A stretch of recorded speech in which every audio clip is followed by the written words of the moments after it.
हमें अपने मसाया को यहोशुआ कहना चाहिए या जीसस? इन दोनों नामों में से एक का ही मतलब जो है वो सल्वेशन यानी निजात निकलता है। जवाब इब्रानी ज़ुबान से निकलता है और यहोशुआ का मतलब निजात है और यहोशुआ आसमान से ज़मीन पर आया निजात देने की। आइए मत्ती की अंजील उसके पहले बाब की 21वीं आयत देख। יוסף בן דוד, אל תחשוש לקחת אליך את מרים אשתך, כי אשר הורה בה מרוח הקודש הוא. היא יולדת בן, ואתה תקרא שמו ישוע, כי הוא יושיע את עמו מחטאותיהם. तो कहाँ से है ये हमें नाम जीसस मिलता है?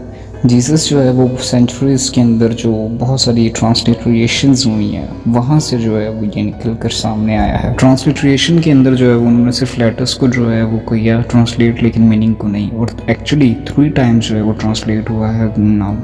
सबसे पहले हम देखते हैं कि हिब्रू के अंदर जो है वो यहोशुआ है जिसका मतलब है साल्वेशन। उसके बाद फर्स्ट ट्रांसलेशन ग्रीक यीशुस।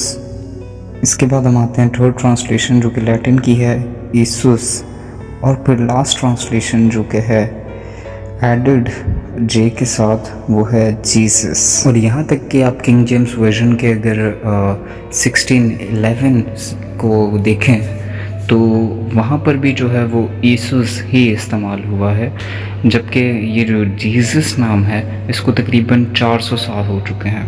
तो जैसे ही तहकीक व तफशीस से मुझे ये पता चला कि यहोशुआ जो है वो सल्वेशन है उसका मतलब, और जीसस जो है वो सिर्फ एक ट्रांसलिट्रेशन है जो कि 3 लैंग्वेजेस से है, तो मैंने अपने मशाइख के लिए यहोशुआ जो है वो इस्तेमाल करना शुरू किया, जिसका नाम का मतलब ही सल्वेशन है। तो अगर कोई जीसस नाम इस्तेमाल करता है तो क्या ये गुनाह है? जी नहीं, बिल्कुल भी नहीं।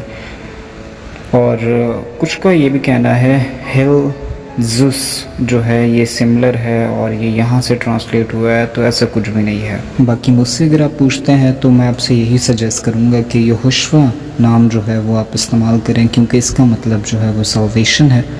और साम्स 35:9 को देख लेते हैं। लेकिन मेरी जान खुदावंद में खुश रहेगी और उसकी निजात से शादमान होगी। आइए अब थोड़ा सा सीख लेते हैं कि यहोशुआ मसीह और जीसस क्राइस्ट में क्या फ़र्क है।